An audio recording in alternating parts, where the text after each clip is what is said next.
Hi hello ನಮಸ್ಕಾರ ಸ್ನೇಹಿತರೆ, show 5ಗೆ ನಿಮ್ಮೆಲ್ಲರಿಗೂ ಸ್ವಾಗತ. ಸ್ನೇಹಿತರೆ, ಒಂದು ಒಳ್ಳೇದಿದೆ ಅಂದ್ರೆ ಅದ್ರ ಹಿಂದೆನೆ ಕೆಟ್ಟದ್ದು ಬಂದ್ಬಿಡುತ್ತೆ. ಹಾಗೆ ಟೆಕ್ನಾಲಜಿಯಿಂದ ನಮ್ಗೆ ಎಷ್ಟೇ ಒಳ್ಳೇದಿದ್ರೂ ಅದರಿಂದ ಕೆಲವು ಕೆಡುಕು ಇದೆ. ಅದೇ ರೀತಿ ನಮ್ಮ ಮೊಬೈಲ್ ನಮಗೆ ಎಷ್ಟೇ ಮುಖ್ಯವಾಗಿದ್ರೂ ಅದರಿಂದ ಎಷ್ಟೋ ಮುಖ್ಯವಾದ ಕೆಲಸಗಳು ಆದ್ರೂ ಕೂಡ ಕೆಲವೊಂದು ಸರಿ ಅದರಿಂದನೇ ತೊಂದರೆ ಆಗುತ್ತೆ. ನಾವು ನಮ್ಮ ಫೋನ್ ನಲ್ಲಿ ಪ್ರತಿಯೊಂದು ಸೇವ್ ಮಾಡಿರ್ತೀವಿ. ಪರ್ಸನಲ್ ಫೋಟೋಸ್ ಆಗಿರ್ಬೋದು, ಇಂಪಾರ್ಟೆಂಟ್ ಇನ್ಫಾರ್ಮೇಶನ್ ಆಗಿರ್ಬೋದು, ಅಷ್ಟೇ ಯಾಕೆ ನಮ್ಮ ATM ಪಿನ್ ಕೂಡ ಸೇವ್ ಮಾಡಿರ್ತೀವಿ. ಜೊತೆಗೆ ನಮ್ಮ ಕಾಂಟ್ಯಾಕ್ಟ್ಸ್ ಆಗಿರ್ಬೋದು, ಇಮೇಲ್ ಆಗಿರ್ಬೋದು, ನಮ್ಮ ಫೋನ್ ಜೊತೆಗೆ ಸಿಂಕ್ ಮಾಡಿರ್ತೀವಿ. ಆದ್ರೆ ಇದನ್ನೆಲ್ಲ ನಮ್ಮ ಫೋನ್ ನಲ್ಲಿ ಇಟ್ಕೊಂಡ್ರೆ ತುಂಬಾ ಸೇಫ್ ಅನ್ಕೊಂಡಿದ್ದೀರಾ? ತಪ್ಪು ಸ್ನೇಹಿತರೆ. ಸ್ಕ್ಯಾಮ್ ಮಾಡೋರು, ಹ್ಯಾಕ್ ಮಾಡೋರು ಎಂತೆಂತ ದೊಡ್ಡ ದೊಡ್ಡ ಕಂಪನಿಗಳನ್ನೇ ಬಿಟ್ಟಿಲ್ಲ. ಇನ್ನು ನಮ್ಮ ಫೋನ್ ಯಾವ ಲೆಕ್ಕ ಅವ್ರಿಗೆ? ಇಲ್ಲಿವರೆಗೂ ಹ್ಯಾಕ್ ಮಾಡೋಕ್ಕಾಗದೇ ಇರುವಂತ ಯಾವ ಫೋನು ಬಂದಿಲ್ಲ. ಹಾಗಾಗಿ ನಾವಿವತ್ತು ನಮ್ಮ ಫೋನ್ಗಳನ್ನ ಹೇಗೆ ಹ್ಯಾಕ್ ಮಾಡ್ತಾರೆ, ಅದನ್ನ ನಾವು ಹೇಗೆ ಕಂಡುಹಿಡಿಬಹುದು ಮತ್ತು ಅದರಿಂದ ಹೇಗೆ ತಪ್ಪಿಸ್ಕೋಬಹುದು ಅನ್ನೋದನ್ನ ಇವತ್ತು ನೋಡೋಣ. ಆದ್ರೆ ಅದಕ್ಕಿಂತ ಮುಂಚೆ ನೀವೇನಾದ್ರೂ ನಮ್ಮ ಚಾನಲ್ನ ಮೊದಲನೇ ಸಲ ನೋಡ್ತಾ ಇದ್ರೆ ನಾನು ನಿಮಗೆ ಟೆಕ್ನಾಲಜಿ ರಿಲೇಟೆಡ್ ವಿಡಿಯೋಸ್ಗಳಾಗಿರ್ಬೋದು, ಪ್ರಾಡಕ್ಟ್ ಅನ್ಬಾಕ್ಸಿಂಗ್ ಮತ್ತು ರಿವ್ಯೂಸ್, ಹಾಗೆ ಟೆಕ್ನಾಲಜಿ ಲೇಟೆಸ್ಟ್ ಅಪ್ಡೇಟ್ಸ್ಗಳನ್ನು ಕೊಡೋದಕ್ಕೆ ಪ್ರಯತ್ನ ಪಡ್ತೀನಿ. ಹಾಗಾಗಿ ನೀವು ನಮ್ಮ ಚಾನಲ್ ಸಬ್ಸ್ಕ್ರೈಬ್ ಮಾಡಿಲ್ಲ ಅಂದ್ರೆ ದಯವಿಟ್ಟು ಈಗಲೇ ಸಬ್ಸ್ಕ್ರೈಬ್ ಮಾಡಿ, ಹಾಗೆ ಪಕ್ಕದಲ್ಲಿರೋ ಬೆಲ್ ಐಕನ್ ಕೂಡ ಒತ್ತಿ. ಅದರಿಂದ ನಾನು ಮುಂದೆ ಮಾಡೋ ಯಾವುದೇ ವಿಡಿಯೋನ ನೀವು ಮಿಸ್ ಮಾಡದೆ ನೋಡ್ಬೋದು. ಇನ್ನು ತಡ ಮಾಡೋದು ಬೇಡ. ನಾನು ಪ್ರವೀಣ್ ಗೌಡ್ರು, ನೀವು ನೋಡ್ತಾ ಇದ್ದೀರಾ ಶೋ 5. ಬನ್ನಿ ಶುರು ಮಾಡೋಣ.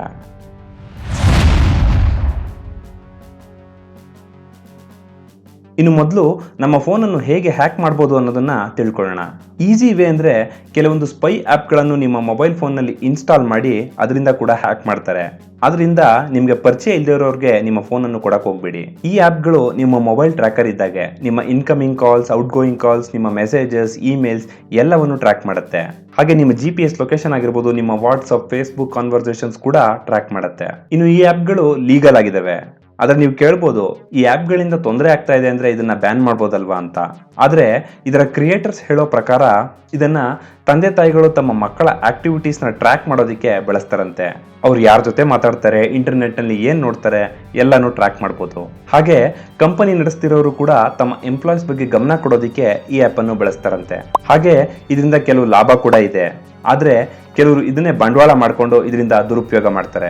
ಈ ಆ್ಯಪ್ಗಳು ಸಾಮಾನ್ಯವಾಗಿ ಹೋಟೆಲ್ಗಳಲ್ಲಿ ಅಥವಾ ಪಬ್ಲಿಕ್ ವೈಫೈ ನೆಟ್ವರ್ಕ್ನಿಂದ ಇನ್ಸ್ಟಾಲ್ ಆಗುತ್ತೆ. ಸ್ನೇಹಿತರೆ, ನಾವು ಎಲ್ಲಾದ್ರಲ್ಲೂ ಫ್ರೀ ಹುಡುಕ್ತೀವಿ. ಎಲ್ಲಾದ್ರೂ ಒಂದು ಫ್ರೀ ವೈಫೈ ನೆಟ್ವರ್ಕ್ ಸಿಗ್ತಾ ಇದೆ ಅಂದ್ರೆ ಏನು ಯೋಚನೆ ಮಾಡದೆ ಸುಮ್ಮನೆ ಕನೆಕ್ಟ್ ಮಾಡ್ಕೊಬಿಡ್ತೀವಿ. ಅದರಲ್ಲೂ ನಾವೆಲ್ಲಾದ್ರೂ ಹೊರಗಡೆ ಹೋದಾಗಂತೂ ಖಂಡಿತ ಯೂಸ್ ಮಾಡಿರ್ತೀವಿ. ನೀವು ಇದೇ ರೀತಿ ಫ್ರೀ ವೈಫೈ ಯೂಸ್ ಮಾಡೋದಾದ್ರೆ ಕಮೆಂಟ್ ಮಾಡಿ ತಿಳಿಸಿ. ಆದ್ರೆ ಆ ಫ್ರೀ ವೈಫೈನಿಂದಲೇ ನಮ್ಮೆಲ್ಲ ಡೇಟಾಗಳು ಶೇರ್ ಆಗ್ತವೆ, ಎಚ್ಚರ ಇರಲಿ. ಕೆಲವೊಂದು ರೆಪ್ಯೂಟೆಡ್ ರೆಸ್ಟೋರೆಂಟ್ಸ್ಗಳಾಗಿರ್ಬೋದು ಅಥವಾ ಕಂಪನಿ ವೈಫೈಗಳಾಗಿದ್ರೆ ಅದು ಪಾಸ್ವರ್ಡ್ ಪ್ರೊಟೆಕ್ಟೆಡ್ ಆಗಿರುತ್ತೆ. ಸೊ ಅದರಿಂದ ಏನು ತೊಂದರೆ ಇರಲ್ಲ. ಆದ್ರೆ ಯಾವ್ದಾದ್ರು ಅನ್ಪ್ರೊಟೆಕ್ಟೆಡ್ ವೈಫೈ ನೆಟ್ವರ್ಕ್ ನಿಮ್ಗೆ ಸಿಗ್ತಾ ಇದೆ ಅಂದ್ರೆ ಅದನ್ನ ಯೂಸ್ ಮಾಡೋಕ್ಕಿಂತ ಮುಂಚೆ ಸ್ವಲ್ಪ ಯೋಚನೆ ಮಾಡಿ. ಇನ್ನೊಂದು, ಸಿಕ್ಕ ಕಡೆ ಚಾರ್ಜ್ ಮಾಡೋದ್ರಿಂದ ಕೂಡ ನಿಮ್ಮ ಫೋನ್ ಹ್ಯಾಕ್ ಆಗ್ಬೋದು. ನಿಮ್ಮ ಹತ್ರ ಚಾರ್ಜರ್ ಇಲ್ಲ ಅಂತ ರೈಲ್ವೆ ಸ್ಟೇಷನ್ಗಳಾಗಿರ್ಬೋದು ಅಥವಾ ಇನ್ಯಾವುದೇ ಪಬ್ಲಿಕ್ ಪ್ಲೇಸ್ಗಳಾಗಿರ್ಬೋದು ಅಲ್ಲಿ ಸಿಗುವಂತ USB ಕೇಬಲ್ ನಿಂದ ಚಾರ್ಜ್ ಮಾಡೋದ್ರಿಂದ ಕೂಡ ನಿಮ್ಮ ಫೋನ್ ಹ್ಯಾಕ್ ಆಗುವ ಸಾಧ್ಯತೆ ಇರುತ್ತೆ. ಅದರಿಂದ ಕೂಡ ನಿಮ್ಮ ಡೇಟಾ ಟ್ರಾನ್ಸ್ಫರ್ ಆಗ್ಬೋದು. ಎಲ್ಲಾ ಫೋನ್ಗಳಿಂದನೂ ಎಲ್ಲಾ ಡೇಟಾ ಟ್ರಾನ್ಸ್ಫರ್ ಮಾಡಕ್ ಆಗದಿದ್ರು ನಿಮ್ಮ ಮೊಬೈಲ್ ಡಿವೈಸ್ ID ಅಥವಾ ನಿಮ್ಮ ಮೊಬೈಲ್ ಸೀರಿಯಲ್ ನಂಬರ್ ಆಗಿರ್ಬೋದು ಅಥವಾ ಇನ್ಯಾವುದೇ ಬೇಸಿಕ್ ಇನ್ಫಾರ್ಮೇಶನ್ ಆಗಿರ್ಬೋದು ಬೇಕಾದಷ್ಟು ನಿಮ್ಮ ಫೋನ್ ಹ್ಯಾಕ್ ಮಾಡೋದಿಕ್ಕೆ. ಇನ್ನು ಇದರಲ್ಲಿ ಬೇಸಿಕ್ ಅಂದ್ರೆ ನಿಮ್ಗೆ SMS ನಿಂದ ಮೆಸೇಜ್ ಕಳಿಸೋದು. ಅದೇನಂದ್ರೆ ನಿಮ್ಗೆ ಲಾಟ್ರಿ ಬಂದಿದೆ, ಬಂಪರ್ ಪ್ರೈಸ್ ಬಂದಿದೆ ಅಂತ ಮೆಸೇಜ್ ಕಳಿಸೋದು. ಈಗಂತೂ ಇದ್ರ ಬಗ್ಗೆ ತುಂಬಾ ಜನಕ್ಕೆ ಗೊತ್ತಾಗಿರೋದ್ರಿಂದ ಸ್ವಲ್ಪ ಹುಷಾರಾಗಿದ್ದಾರೆ. ಆದ್ರೆ ನಿಮ್ಮ ಬ್ಯಾಂಕ್ ಅಕೌಂಟ್ ನಿಂದ ಡೆಬಿಟ್ ಆಗಿದೆ ಅಥವಾ ನಿಮ್ಮ ATM ಕಾರ್ಡ್ ಎಕ್ಸ್ಪೈರ್ ಆಗಿದೆ, ಸೊ ನಿಮ್ಮ ಡೀಟೇಲ್ಸ್ ಫಿಲ್ ಮಾಡಿ ಅಂತ ಕೆಲವೊಂದು ಲಿಂಕ್ ಕಳಿಸ್ತಾರೆ.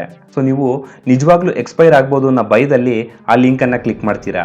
ಆದ್ರೆ ಅದನ್ನ ಒಂದ್ಸಲ ಕ್ಲಿಕ್ ಮಾಡಿದ್ರೆ ನಿಮ್ಮ ಫೋನ್ ಹ್ಯಾಕರ್ಸ್ ಕೈಯಲ್ಲಿರುತ್ತೆ. ಇನ್ನು ಇದರಿಂದ ಹ್ಯಾಕರ್ಸ್ ನಿಮ್ಮ ಎಲ್ಲ ಮೆಸೇಜ್ಗಳನ್ನು ಓದ್ಬೋದು. ಹಾಗೆ ನಿಮ್ಮ ಫೋನ್ ಕಾಲ್ ಕಾನ್ವರ್ಸೇಷನ್ಸ್ ಕೂಡ ಕೇಳ್ಬೋದು, ನಿಮ್ಮ ಲೊಕೇಶನ್ ಕೂಡ ಟ್ರ್ಯಾಕ್ ಮಾಡ್ಬೋದು. ಆದ್ರೆ ನೀವೇನು ಸೆಲೆಬ್ರಿಟಿಗಳಲ್ಲ ಅಂದ್ರೆ ಅಷ್ಟೇನು ತಲೆ ಕೆಡಿಸ್ಕೋಬೇಕಾಗಿಲ್ಲ. ಆದ್ರೆ ಇನ್ನು ಬೇರೆ ರೀತಿಗಳಿಂದ ಇದರ ಲಾಭ ಪಡಿತಾರೆ. ಹೀಗೆ ಫೋನ್ ಹ್ಯಾಕ್ ಮಾಡೋದಕ್ಕೆ ತುಂಬಾ ವಿಧಾನಗಳಿದಾವೆ. ಸ್ನೇಹಿತರೆ, ಈಗ ನಮ್ಮ ಫೋನ್ಗಳನ್ನ ಹೇಗೆ ಹ್ಯಾಕ್ ಮಾಡ್ತಾರೆ ಅನ್ನೋದನ್ನ ತಿಳ್ಕೊಂಡ್ವಿ. ಆದ್ರೆ ಈಗ ಅಕಸ್ಮಾತ್ ಆಲ್ರೆಡಿ ಹ್ಯಾಕ್ ಆಗೋಗಿದ್ರೆ ಅದನ್ನ ಹೇಗೆ ಕಂಡುಹಿಡಿಬಹುದು ಅನ್ನೋದನ್ನ ನೋಡೋಣ. ಮೊದಲನೇದು, ನಿಮ್ಮ ಫೋನ್ನಲ್ಲಿ ನೀವು ಇನ್ಸ್ಟಾಲ್ ಮಾಡದೇ ಇದ್ರು ಯಾವ್ದಾದ್ರು ಹೊಸ ಅಪ್ಲಿಕೇಶನ್ಗಳೇನಾದ್ರೂ ಇನ್ಸ್ಟಾಲ್ ಆಗಿದೆಯಾ ನೋಡಿ. ನೀವು ಹೊಸ ಫೋನ್ ತಗೊಂಡಾಗ ಕೆಲವೊಂದು ಡಿಫಾಲ್ಟ್ ಅಪ್ಲಿಕೇಶನ್ಸ್ಗಳಿರ್ತವೆ, ಅದು ಆಗಾಗ ಅಪ್ಡೇಟ್ ಕೂಡ ಆಗ್ತಿರ್ತವೆ. ಆದ್ರೆ ಅದರಿಂದ ಏನೂ ತೊಂದರೆ ಇಲ್ಲ.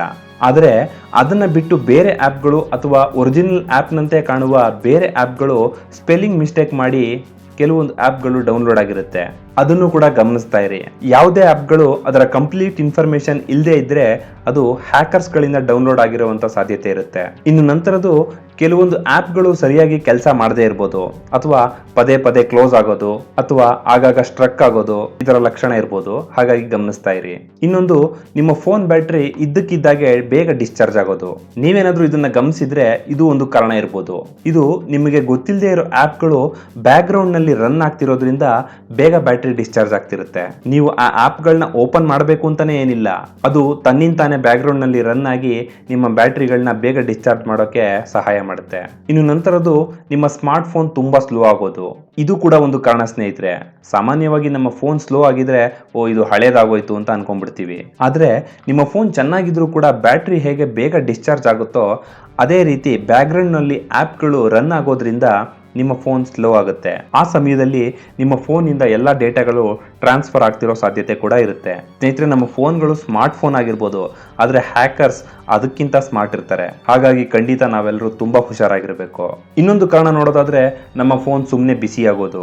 ಸಾಮಾನ್ಯವಾಗಿ ನಾವು ತುಂಬಾ ಹೊತ್ತು ಫೋನಲ್ಲಿ ಮಾತಾಡ್ತಿದ್ರೆ ಅಥವಾ ತುಂಬಾ ಹೊತ್ತು ಗೇಮ್ಸ್ ಏನಾದ್ರು ಆಡ್ತಿದ್ರೆ ಫೋನ್ಗಳು ಬಿಸಿ ಆಗೋದು ಸಹಜ. ಇನ್ನು ಕೆಲವು ಫೋನ್ಗಳು ಚಾರ್ಜ್ ಮಾಡಬೇಕಾದ್ರೂ ಕೂಡ ಸ್ವಲ್ಪ ಬಿಸಿ ಆಗುತ್ತೆ. ಆದ್ರೆ ಏನು ಕೆಲಸ ಮಾಡ್ತಿದ್ರು ಸುಮ್ಮನೆ ಬಿಸಿ ಆಗ್ತಾ ಇದೆ ಅಂದ್ರೆ ಅದರಲ್ಲೂ ಕೂಡ ಏನೋ ತೊಂದರೆ ಇದೆ ಅಂತ ಅರ್ಥ. ಆಗ್ಲೂ ಕೂಡ ಬ್ಯಾಕ್ ಗ್ರೌಂಡ್ ನಲ್ಲಿ ಯಾವ್ದಾದ್ರು ಅಪ್ಲಿಕೇಶನ್ಗಳು ರನ್ ಆಗ್ತಿರೋದ್ರಿಂದ ಅದು ಬಿಸಿ ಆಗ್ತಿರ್ಬೋದು. ಇನ್ನು ನಂತರದು, ನಿಮ್ಮ ಫೋನ್ ಇದ್ದಕ್ಕಿದ್ದಾಗ ರೀಸ್ಟಾರ್ಟ್ ಆಗೋದು, ಅಥವಾ ಯಾವ್ದಾದ್ರು ಆಪ್ಗಳು ತನ್ನಿಂತಾನೆ ಓಪನ್ ಆಗೋದು, ಅಥವಾ ಇನ್ಯಾವುದಾದ್ರೂ ನಂಬರ್ಸ್ಗಳನ್ನ ಸುಮ್ಮನೆ ಡಯಲ್ ಮಾಡೋದು, ಇದೆಲ್ಲ ಇದರ ಲಕ್ಷಣ. ಮತ್ತೆ ಇನ್ನೊಂದು ನೋಡೋದಾದ್ರೆ, ನಿಮ್ಮ ಕಾಲ್ ಡೀಟೇಲ್ಸ್ ನಲ್ಲಿ ಯಾವ್ದಾದ್ರು ಅನ್ನೋನ್ ನಂಬರ್ಸ್ಗೆ ಡಯಲ್ ಆಗಿದ್ರೆ ಅದು ಕೂಡ ಒಂದು ಕಾರಣ. ಹ್ಯಾಕರ್ಸ್ಗಳು ನಿಮ್ಮ ಫೋನ್ ನ ಬಳಸ್ಕೊಂಡು ಬೇರೆ ಇಂಟರ್ನ್ಯಾಷನಲ್ ಕಾಲ್ಸ್ಗಳನ್ನ ಯೂಸ್ ಮಾಡಿರ್ತಾರೆ. ಇದನ್ನು ಬೇರೆ ಕಂಪನಿಗಳಿಗೆ ಕನೆಕ್ಟ್ ಮಾಡ್ಕೊಡ್ತಾರೆ. ಅವರು ಅದನ್ನ ಯೂಸ್ ಮಾಡ್ತಾರೆ, ಆದ್ರೆ ಬಿಲ್ ಕೊಟ್ಟೋದು ನೀವು. ಅದರಿಂದ ಅವರು ಲಾಭ ಪಡಿತಾರೆ. ಹಾಗೆ ನಿಮ್ಮ ಫೋನ್ ಇಂದ ಗೊತ್ತಿಲ್ದಿರೋ ನಂಬರ್ಸ್ಗೆ ಮೆಸೇಜ್ ಕಳಿಸೋದು ಅಥವಾ ರಿಸೀವ್ ಮಾಡ್ಕೊಳ್ಳೋದು ಕೂಡ ಒಂದು ಕಾರಣ. ಇದು ಕೂಡ ಅನ್ನೋನ್ ಕಾಲ್ಸ್ ತರ ಅನ್ನೋನ್ ಮೆಸೇಜಸ್ ಕೂಡ ಕಾಣ್ಬೋದು. ಬರೀ ಮೆಸೇಜ್ ಅಲ್ಲ, ನಿಮ್ಮ ಮೇಲ್ ಐಡಿ ಕೂಡ ಇಂದ ಆಗ್ಬೋದು. ನಿಮ್ಗೆ ಗೊತ್ತಿಲ್ಲದೆ ಇದ್ರು ನಿಮ್ಮ ಫೋನ್ ಇಂದ ನಿಮ್ಮ ಫ್ರೆಂಡ್ಸ್ಗಾಗ್ಲಿ ನಿಮ್ಮ ಫ್ಯಾಮಿಲಿಗಾಗ್ಲಿ ಒಂದು ಮೆಸೇಜ್ ಕಳಿಸ್ತಾರೆ, ನನಗೆ ಅರ್ಜೆಂಟ್ ಹಣ ಬೇಕು, ದಯವಿಟ್ಟು ಕಳಿಸ್ಕೊಡಿ, ಹಾಗೆ ಹೀಗೆ ಅಂತ. ಹಾಗಾಗಿ ತುಂಬಾ ಹುಷಾರಾಗಿರಿ ಸ್ನೇಹಿತರೆ. ಇನ್ನೊಂದು ಸ್ಟ್ರೇಂಜ್ ಅಂದ್ರೆ, ನಿಮ್ಮ ಫೋನ್ ಅನ್ನು ಸ್ವಿಚ್ ಆಫ್ ಮಾಡಕ್ಕಾಗದೆ ಇರ್ಬೋದು. ನೀವು ಸ್ವಿಚ್ ಆಫ್ ಮಾಡಕ್ಕೆ ಟ್ರೈ ಮಾಡಿದಾಗ್ಲೆಲ್ಲ ಬೇರೆ ಆಪ್ಗಳು ಓಪನ್ ಆಗೋದು, ಕ್ಲೋಸ್ ಆಗೋದು, ಹೀಗೆ ವಿಚಿತ್ರ ರೀತಿಯಲ್ಲಿ ಆಡೋಕೆ ಶುರು ಮಾಡುತ್ತೆ. ಇದಂತೂ ಖಂಡಿತ ಒಂದು ಹ್ಯಾಕ್ ಆಗಿರುವ ಲಕ್ಷಣ ಸ್ನೇಹಿತರೆ. ಇನ್ನು ನಂತರದು, ನೀವು ಫೋನ್ ನಲ್ಲಿ ಮಾತಾಡುವಾಗ ಬೇರೆ ಸೌಂಡ್ಗಳು ಬರೋದು ಅಥವಾ ಯಾವ್ದಾದ್ರು ಎಕೋ ಸೌಂಡ್ ಕೇಳಿಸುವಂತದ್ದು, ಇದೆಲ್ಲ ಕೂಡ ಆಗ್ಬೋದು. ಕೆಲವೊಂದ್ಸರಿ ನೆಟ್ವರ್ಕ್ ಇಶ್ಯೂಸ್ ಇಂದನೂ ಕೂಡ ಕ್ರಾಸ್ ಕನೆಕ್ಷನ್ ಆಗೋದು ಸಹಜ. ಆದ್ರೆ ಅದು ಪ್ರತಿ ಸಲ ಆಗೋದು ಕೂಡ ಒಂದು ಲಕ್ಷಣ. ಆ ಸಮಯದಲ್ಲಿ ನಿಮ್ಮ ಕಾನ್ವರ್ಸೇಷನ್ಸ್ ನ ಟ್ರ್ಯಾಕ್ ಮಾಡಿ ರೆಕಾರ್ಡ್ ಮಾಡ್ತಾ ಇರುವಂತ ಸಂದರ್ಭ ಇರುತ್ತೆ. ಮತ್ತೊಂದು ನೋಡೋದಾದ್ರೆ, ನೀವು ಮೊಬೈಲ್ ನಲ್ಲಿ ಬ್ರೌಸ್ ಮಾಡುವಾಗ ಬೇರೆ ಯಾವುದೋ ವೆಬ್ಸೈಟ್ ಗಳು ಓಪನ್ ಆಗೋದು ಕೂಡ ಒಂದು ಸಾಧ್ಯತೆ ಇರುತ್ತೆ. ಯಾರಾದ್ರೂ ನಿಮ್ಮ ಮೊಬೈಲ್ ಹ್ಯಾಕ್ ಮಾಡಿ ನಿಮ್ಮ ಆನ್ಲೈನ್ ಆಕ್ಟಿವಿಟಿನ ಟ್ರ್ಯಾಕ್ ಮಾಡ್ತಿರ್ಬೋದು. ಆಗ ನೀವು ಬ್ಯಾಂಕ್ ವೆಬ್ಸೈಟ್ ಏನಾದ್ರು ಓಪನ್ ಮಾಡ್ತಿದ್ರು ಅಂತೂ ತುಂಬಾ ಅಪಾಯ ಇರುತ್ತೆ. ಈಸಿಯಾಗಿ ನಿಮ್ಮ ಹಣನ ಲೂಟಿ ಮಾಡುವಂತ ಸಾಧ್ಯತೆ ಇರುತ್ತೆ. ಹಾಗಾಗಿ ತುಂಬಾ ಹುಷಾರು.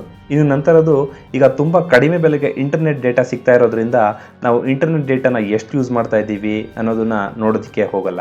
ಆದ್ರೆ ನೀವು ಯೂಸ್ ಮಾಡದೇ ಇದ್ರು ನಿಮ್ಮ ಡೇಟಾ ಸುಮ್ಮನೆ ಖರ್ಚಾಗ್ತಾ ಇದ್ರೆ ಬೇರೆ ಯಾರೋ ಯೂಸ್ ಮಾಡ್ತಾ ಇದ್ದಾರೆ ಅಂತ ಅರ್ಥ. ನೀವು ಡೇಟಾ ಯೂಸೇಜ್ ನೋಡಿ ಯಾವ ಆಪ್ ಎಷ್ಟು ಡೇಟಾನ ಯೂಸ್ ಮಾಡ್ತಾ ಇದೆ ಅಂತ ತಿಳ್ಕೊಬಹುದು.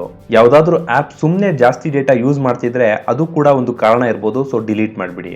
ಇನ್ನೊಂದು ಕಾರಣ ನೋಡೋದಾದ್ರೆ, ನೀವು ಫೋನ್ ಯೂಸ್ ಮಾಡುವಾಗ ಇದ್ದಕ್ಕಿದ್ದಾಗೆ ಅಡ್ವರ್ಟೈಸ್ಮೆಂಟ್ ರೀತಿ ಪಾಪಪ್ ಆಗ್ತಿರುತ್ತೆ. ಸಾಮಾನ್ಯವಾಗಿ ಇದು ಕಂಪ್ಯೂಟರ್ ನಲ್ಲಿ ಬ್ರೌಸ್ ಮಾಡುವಾಗ ಆಗುತ್ತೆ. ಆದ್ರೆ ನಿಮ್ಮ ಮೊಬೈಲ್ ನಲ್ಲೂ ಆಗ್ತಾ ಇದ್ರೆ ಇದು ಕೂಡ ಒಂದು ಕಾರಣ ಇರ್ಬೋದು. ನಿಮಗೆ ಲಾಟ್ರಿ ಬಂತು, ಇದನ್ನ ಕ್ಲಿಕ್ ಮಾಡಿ ಕಲರ್ ಚೇಂಜ್ ಆಗುತ್ತೆ, ಹಾಗಾಗುತ್ತೆ, ಹೀಗಾಗುತ್ತೆ ಅಂತ ಕೆಲವು ಫೋಟೋಸ್ ಬರುತ್ತೆ. ಅದನ್ನ ಕ್ಲಿಕ್ ಮಾಡಿದ್ರೆ ನಿಮ್ಗೆ ಗೊತ್ತಿಲ್ಲದೆ ಕೆಲವು ಫೈಲ್ಸ್ಗಳು ನಿಮ್ಮ ಫೋನ್ಗೆ ಡೌನ್ಲೋಡ್ ಆಗುತ್ತೆ.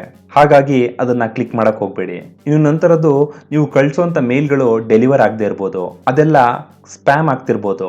ಯಾಕೆ ಅಂದ್ರೆ ಆ ಸಮಯದಲ್ಲಿ ಹ್ಯಾಕರ್ಸ್ ನಿಮ್ಮ ಫೋನನ್ನು ಹ್ಯಾಕ್ ಮಾಡಿ ಪೂರ್ತಿ ಕಂಟ್ರೋಲ್ ತಗೊಂಡಿರ್ತಾರೆ. ಯಾವುದೇ ಮೇಲ್ ಡೆಲಿವರ್ ಆಗೋದಿಕ್ಕೆ ಮುಂಚೆ ಅದನ್ನ ಅವರು ನೋಡ್ಬೋದು. ಇನ್ನೊಂದು, ನೀವು ಫೋನ್ ಕಾಲ್ ಮಾಡಕ್ಕೆ ಆಗದೆ ಇರ್ಬೋದು, ಅಥವಾ ಪದೇ ಪದೇ ಡಿಸ್ಕನೆಕ್ಟ್ ಆಗ್ಬೋದು. ಇದು ಕೂಡ ಕೆಲವೊಂದ್ಸರಿ ನೆಟ್ವರ್ಕ್ ಇಶ್ಯೂಸ್ ಇಂದನೂ ಕೂಡ ಆಗುತ್ತೆ. ಆದ್ರೆ ಪದೇ ಪದೇ ಪ್ರತಿ ಸರಿ ಆಗೋದು ಕೂಡ ಈ ಕಾರಣ ಇರ್ಬೋದು. ಇನ್ನು ಒಳ್ಳೆ ನೆಟ್ವರ್ಕ್ ಇದ್ರೂ ಕೂಡ ಇದೇ ರೀತಿ ಆಗ್ತಾ ಇದೆ ಅಂದ್ರೆ ಖಂಡಿತ ಹ್ಯಾಕ್ ಆಗಿರ್ಬೋದು ಅಂತ ಅರ್ಥ. ಸ್ನೇಹಿತರೆ, ಇದೆಲ್ಲ ಲಕ್ಷಣಗಳು ಕೆಲವೊಂದ್ಸರಿ ನೆಟ್ವರ್ಕ್ ಇಶ್ಯೂಸ್ ನಿಂದನೂ ಕೂಡ ಆಗ್ಬೋದು, ಅಥವಾ ನಮ್ಮ ಫೋನ್ ಟೆಕ್ನಿಕಲ್ ಪ್ರಾಬ್ಲಮ್ ನಿಂದನೂ ಕೂಡ ಆಗ್ಬೋದು. ಆದ್ರೆ ಯಾವಾಗ್ಲೂ ಇದೇ ಕಾರಣ ಅಂತ ಹೇಳೋಕ್ಕಾಗೋದಿಲ್ಲ. ಹಾಗಾಗಿ ತುಂಬಾ ಹುಷಾರಾಗಿರಿ. ಇನ್ನು ನೀವು ಇದ್ರ ಬಗ್ಗೆ ಗಮನ ಕೊಟ್ಟಿಲ್ಲ ಅಂದ್ರೆ ಆಮೇಲೆ ಪಶ್ಚಾತ್ತಾಪ ಪಡ್ಬೇಕಾಗ್ಬೋದು. ಹಾಗಾಗಿ ಹಾಗೆ ಆಗೋದಕ್ಕಿಂತ ಮುಂಚೆನೆ ಎಚ್ಚೆತ್ಕೊಳ್ಳೋದು ತುಂಬಾ ಒಳ್ಳೇದು. ಅದಕ್ಕೆ ನೀವೇನು ಮಾಡಬೇಕು ಬನ್ನಿ ಅದನ್ನು ನೋಡೋಣ. ಮೊದಲನೇದಾಗಿ ನಿಮ್ಮ ಫೋನ್ಗೆ ಒಂದು ಒಳ್ಳೆ ಆಂಟಿವೈರಸ್ ಸಾಫ್ಟ್ವೇರ್ ಇನ್ಸ್ಟಾಲ್ ಮಾಡ್ಕೊಳ್ಳೋದು ಒಳ್ಳೆಯದು. ಆಮೇಲೆ ಆಗಾಗ ನಿಮ್ಮ ಫೋನ್ ಆ್ಯಪ್ಸ್ನ ಚೆಕ್ ಮಾಡ್ತಾ ಇರಿ. ಇನ್ಸ್ಟಾಲ್ ಮಾಡದೇ ಇರೋ ಯಾವುದಾದ್ರೂ ಆ್ಯಪ್ಗಳು ಕಂಡು ಬಂದರೆ ಅಥವಾ ನೀವು ಯಾವುದಾದ್ರೂ ಯೂಸ್ ಮಾಡದೆ ಸುಮ್ಮನೆ ಇಟ್ಕೊಂಡಿದ್ರೆ ಬೇಗ ಡಿಲೀಟ್ ಮಾಡಿಬಿಡಿ.